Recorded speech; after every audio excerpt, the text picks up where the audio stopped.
नीतीश से मिले हैं एआईएमआईएम के एमएलए। सभी 5 एमएलए ने नीतीश कुमार से मुलाकात की है। अख्तरुल इमान के साथ पहुंचे एमएलए अख्तरुल इमान ने नीतीश को बताया अपना गुरु। तो बड़ी और अहम खबर इस वक्त आपको बता रहे हैं कि नीतीश से एआईएमआईएम के सभी 5 एमएलए मिले हैं और इस मुलाकात को बहुत अहम माना जा रहा है। कई मायने इस मुलाकात के निकाले जा रहे हैं। अख्तरुल इमान ने नीतीश को अपना गुरु बताया है और अब एआईएमआईएम के 5 एमएलए ने नीतीश कुमार से मुलाकात की है। क्या कुछ खास रहा इस मुलाकात में, क्या कुछ चर्चा हुई है, ये बहुत अहम है यहाँ पर समझना, क्योंकि इस मुलाकात के कई मायने निकलते हुए दिखाई दे रहे हैं। तो जो सियासत है पुरजोर तरीके से इस वक्त बिहार में हमें देखने को मिल रही है। चुनावों के बाद भी जो सियासी सरगर्मी है वो रुकने का नाम नहीं ले रही।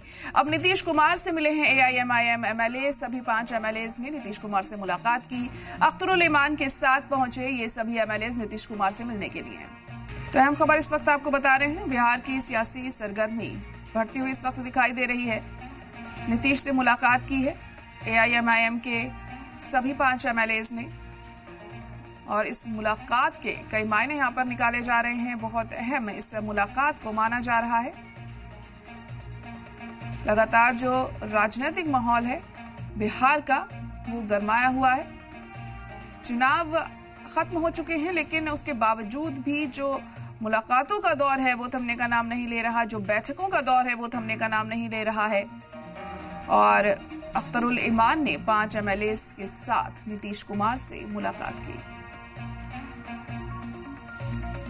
और हमारे नुमाइंदा अमित इस वक्त फोन लाइन पर जुड़ चुके हैं। अमित, आपसे जानना चाहेंगे कि नीतीश कुमार से एआईएमआईएम के 5 एमएलए ने मुलाकात की अख्तरुल इमान के साथ, क्या कुछ अहम इस मुलाकात में रहा, क्या जानकारी? किशनगंज जो इलाका है, सीमांचल का इलाका है, किशनगंज, पूर्णिया, अररिया और कटिहार, ये काफी पिछड़ा इलाका है और लगातार एआईएमआईएम के जो विधायक है चुनाव में भी जो है इलाके का विकास को लेकर लोगों से वादा करते हैं, लेकिन विकास संभव नहीं हो पाता है।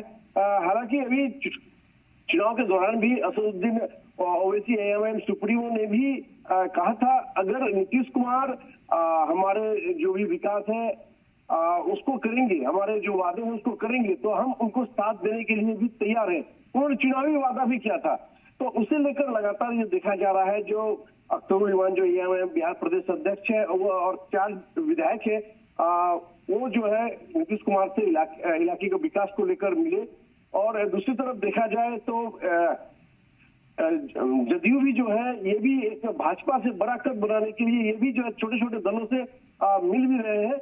अब ये कयास यहाँ लगाया जा रहा है, अगर जदयू एआईएमआईएम से मिलती है तो भाजपा से भी बड़ा कद हो सकता है और कहीं ना कहीं जो है जदयू का भी दबदबा रहेगा। जी बिल्कुल। तो इस मुलाकात में अपने इलाके के विकास को लेकर बात की और क्या कुछ खास रहा इस मुलाकात में? तो नीतीश कुमार का क्या रिस्पांस देखने को मिला जब विकास को लेकर उन्होंने बात की? क्या किसी तरह के कोई प्रोजेक्ट की उन्होंने बात की वहां शुरू करने की, या कोई बजट तय किया गया है?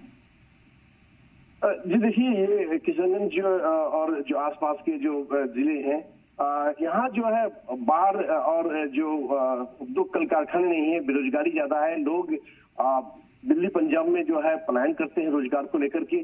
कहीं ना कहीं ये सारे मुद्दे, क्योंकि यहाँ पर उद्योग कल कारखाने लगे और लोगों का पलायन रुके, और सीमांचल का जो ये इलाका है, इस इलाके में बहने वाली इस इलाके में बहने वाली महानंदा और कोसी जैसी जो है ये नदी है, लगातार इस यहाँ की उपजाऊ जो जमीन है, उपजाऊ जमीन को है बर्बाद करती है, फसलों को तबाह करते हैं। यहाँ के किसान जो है हमेशा जो है कर्ज के दलदल में फंसे रहते हैं। कहीं ना कहीं नेपाल और आसपास के जो पश्चिम बंगाल के जो राज्य है, यहाँ पर भी सभी नदियों को जोड़ने के लिए भी लगातार ये प्रयास कर रहे हैं। और लगातार एआईएमआईएम का यही मुद्दा रहा है, जो सीमांचल का जो इलाका है यहाँ से कहीं ना कहीं पटना और के आसपास के जो जिले हैं यहाँ से ज्यादा विकसित है और फोकस भी वहाँ रहता है। तो बिल्कुल, देखिए हमें देखना होगा क्या कुछ और खास अहम रहता है वहाँ के डेवलपमेंट के लिए, क्या कुछ और काम किए जाते हैं, ये देखने वाली बात होगी। फिलहाल बहुत शुक्रिया अमित सारी जानकारी के लिए।